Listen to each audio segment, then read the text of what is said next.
Laïkino, la rubrique cinématographique de l'Union des familles laïques. Avec Alain Defremont. Bonjour, vous êtes à l'écoute de Laïkino avec Frédéric, votre serviteur, et Alain pour la chronique cinématographique de l'UFAL. Bonjour Alain. Bonjour Frédéric, bonjour à tous. Aujourd'hui, tu voudrais nous parler de quelques films intéressants de cet automne 2025. Oui, après une programmation estivale qui était peu fournie en films de qualité, plusieurs films ont attiré mon attention. Je vais vous en dire quelques mots dans cette rubrique Voir ou revoir. Alors tout d'abord, un film sidérant qui a obtenu à Cannes le prix du jury, ça s'appelle Sirat, du franco-espagnol Oliver Laxé. J'avoue ne pas avoir été accroché par la bande-annonce ni par le sujet. L'histoire d'un père et de son jeune fils qui débarquent dans une rave party en plein sud marocain à la recherche de sa fille fêtarde qui a disparu depuis quelques mois. Là, ils apprennent qu'une nouvelle rave se déroule encore plus au sud et décident de s'incruster à un petit groupe de toughers abîmés par la vie et de suivre leur camion.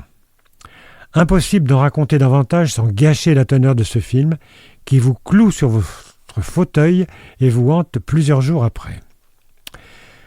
Déception en revanche pour Dalloway du réalisateur français Yann Gozlan qui m'avait beaucoup plu avec Un homme ordinaire et Boîte noire. Là, il s'agit du rôle et de la place de l'intelligence artificielle qui est au cœur de ce récit. La première partie du film est pleine de promesses, mais la suite s'enlise dans des méandres compliqués et les promesses ne sont pas tenues.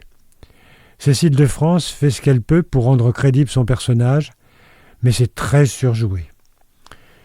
Heureusement, pour moi, il y a la voix de Mylène Farmer dans le rôle de l'intelligence artificielle. Un tourbillon complet avec « Oui » de l'Israélien Nadav Lapid.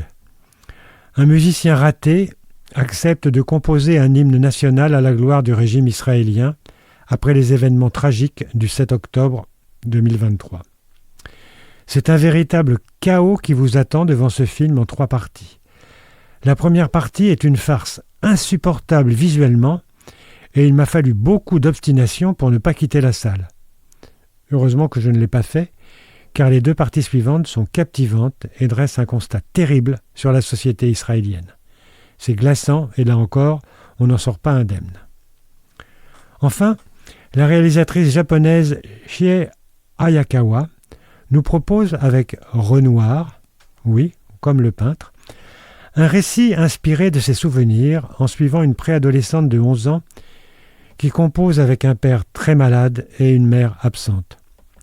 Ce portrait de Tokyo à la fin des années 80, mégapole tournée vers la modernisation, la croissance et le commerce, vient heurter en plein cœur des enfants, ceux de l'époque qui s'installent dans l'isolement et la fragilité.